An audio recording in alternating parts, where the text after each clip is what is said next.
एक राजा होता. त्याचे राज्य खूप मोठे होते. राजा पराक्रमी आणि दयाळू होता. त्याचे त्याच्या प्रजेवर प्रेम होते. एके दिवशी राजा आपल्या राज्यात फिरत होता. सगळे लोक आपापली काम करत होते आणि आनंदाने राहत होते. ते पाहून राजाला खूप समाधान वाटले. फिरता फिरता तो दूरवर शहराच्या बाहेर आला. तेथे त्याला रस्त्याच्या कडेला एक झोपडी दिसली. झोपडीच्या अंगणात एक लोहार काम करत होता. त्याने शेगडी पेटवली होती. एका हाताने तो भाता ओढत होता तर दुसऱ्या हाताने गरम शेगडीचं लोखंड गरम करत होता. गरम वस्तूवर घाणाचे घाव घालत होता. तो घामाघूम झाला होता. त्याला पाहून राजाला दया आली. राजा घोड्यावरून उतरला आणि लोहाराकडे गेला. चक्क राजा आपल्याजवळ आल्याचे पाहून लोहाराने आदबीने राजाला नमस्कार केला.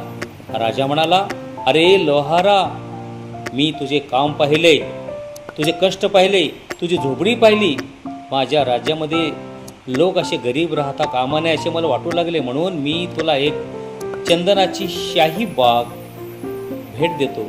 लोहाराने मोठ्या नम्रपणे चंदनाची बाग भेट म्हणून स्वीकारली आणि राजा समाधानाने महालात परतला. राजाला वाटले, चला एका गरीब लोहाराचे आयुष्य आपण बदलून टाकले. यापुढे त्यांनी त्याच्या जीवनात कोणतीही चिंता होणार नाही. या गोष्टीला 1 वर्ष पूर्ण झाले. एके दिवशी राजाला वाटले, चला आपण चंदनाची बाग दिलेल्या लोहाराची भेट घेऊया. त्याचे बदललेले श्रीमंत समृद्ध आयुष्य बघूया. मग राजा घोड्यावर बसून राजाची पाहणी करत करत त्या ठिकाणी पोहोचला.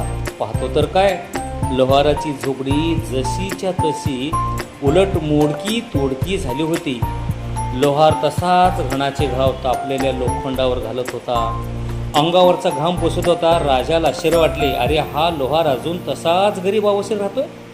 मी दिलेल्या चंदनाचे बागेचे काय केले आहे नाही. जवळ जाऊन राजाने लोहारला विचारले, काय रे, मी दिलेल्या चंदनाच्या बागेचे तू काय केलंस? तू अजूनही असाच या झोपडीत गरिबाचे दिवस काढतोयस? लोहार म्हणाला, महाराज, मी साधा अडाणी माणूस, लोहार काम करण्याच्या शिवाय दुसरे मी काय करणार? अरे पण तू त्या चंदनाच्या बागेचे काय केलंस? महाराजाने अधीरतेपणे विचारले. सगळ्यात आधी मी त्या बागेतून एक लाकूड आणले आणि माझ्या कोराडीसाठी त्याचा दांडा बनवला. मग रोज त्या बागेतील लाकडे मी माझी भट्टी पेटवण्यासाठी सरपण म्हणून वापरली. ती बाग केव्हाच संपून गेली राजे, लोहार निरागसपणे सांगत होता. राजाने डोक्याला हात लावला. राजा म्हणाला, अरे वेड्या, चंदनाची तू चक्क जाळण्यासाठी सरपण म्हणून वापरलंस? तू आता एक काम कर, तू तुझ्या कोराडीचा दांडा बाजारात विकून ये आणि मी तोपर्यंत बसतो तुझ्या झोपडीजवळ.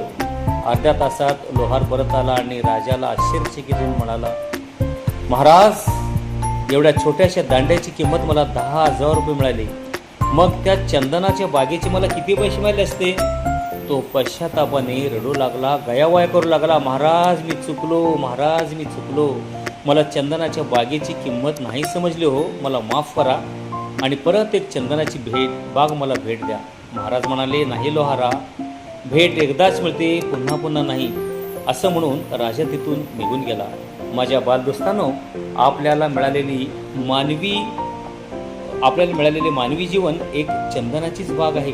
त्या अडाणी लोहाराप्रमाणे चंदनाची बाग जाळून टाकायची की तिच्या मदतीने आपलं आयुष्य सुंदर बनवायचं, समृद्ध बनवायचं, हे निर्णय आपणच घ्यायचे नाही.